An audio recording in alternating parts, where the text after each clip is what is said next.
ఈరోజు వీడియోలో capsicum curry పప్పుల పొడితో ఎలా చేసుకోవాలో చూపిస్తాను. ఇది మనకు వేడివేడి అన్నంలో కానీ చపాతీల్లో కానీ చాలా బాగుంటుంది.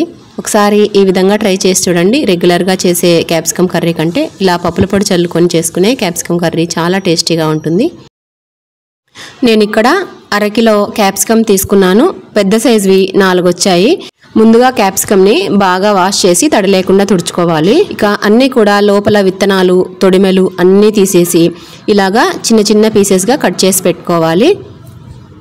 స్టవ్ పైన ఒక ప్యాన్ ఉంచి కొంచెం మందపాటి ప్యాన్ తీసుకున్నామంటే మనకు అడుగంటకుండా ఉంటుంది. ప్యాన్లో 2 టేబుల్ స్పూన్ల ఆయిల్ తీసుకోవాలి. ఆయిల్లో ఆవాలు, జీలకర్ర, మినపప్పు, శనగపప్పు అన్నీ కూడా వేసి దోరగా వేయించుకోవాలి.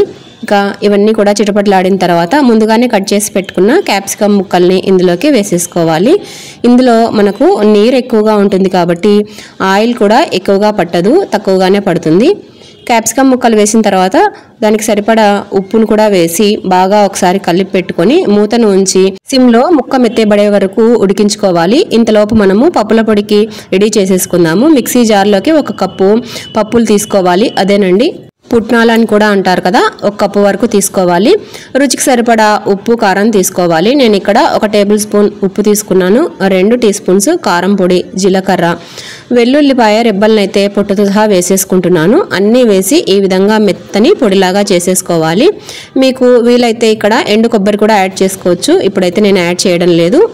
ఇక మధ్య మధ్యలో ఈ విధంగా ఒకసారి క్యాప్సికమ్ని కలుపుతూ ఉండాలి. ముక్క మెత్తబడిందా లేదా చెక్ చేసుకుంటూ ఉండాలి. ముక్క మనము కట్ చేసి చూసుకున్నామంటే తెలిసిపోతుంది ఉడికిందా లేదా అని చెప్పి. ఈ క్యాప్సికమ్తో బజ్జీలు వేసుకున్నా కూడా చాలా బాగా వస్తాయండి. వీలైనప్పుడు అది కూడా వీడియో మీతో షేర్ చేసుకుంటాను. ఇక మధ్య మధ్యలో ఇలా కలుపుతూ మనము ముక్క మెత్తబడే వరకు వెయిట్ చేయాలి. ఇక ఎప్పుడైతే ముక్క మెత్తబడుతుందో అప్పుడు ఒకసారి కూరనంతా కూడా కలిపేసుకొని ముందుగానే తయారు చేసి పెట్టుకున్న పప్పుల పొడిని 5-6 టేబుల్ స్పూన్ల వరకు లేదా మీ రుచికి సరిపడినంత ఇందులోకి యాడ్ చేసుకోవాలి.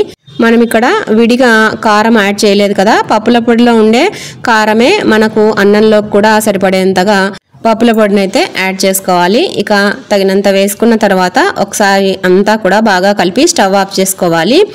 లేదంటే మనకు పప్పుల పొడి మాడిపోతుంది. ఇంతేనండి, చాలా ఈజీగా ఎంతో టేస్టీగా క్యాప్సికమ్తో పప్పుల పొడిని అయితే వేసి ఈ విధంగా ఫ్రై చేసుకుంటే చాలా బాగుంటుంది. ఏదైనా పప్పులోకి సైడ్ డిష్గా అయినా సరే లేదా డైరెక్ట్గా అన్నంలో కలుపుకోవడానికైనా చపాతీకైనా ఏ దాంట్లోకైనా సరే చాలా టేస్టీగా ఉంటుంది. ఒక్కసారి నేను చెప్పిన విధంగా ట్రై చేసి మీకు ఎలా కుదిరిందో తప్పకుండా కమెంట్ సెక్షన్లో నాతో షేర్ చేసుకోండి. మరిన్ని టేస్టీ అండ్ హెల్తీ వంటకాల కోసం మన ఛానల్ని అయితే ఫాలో అవ్వడం మర్చిపోవద్దు.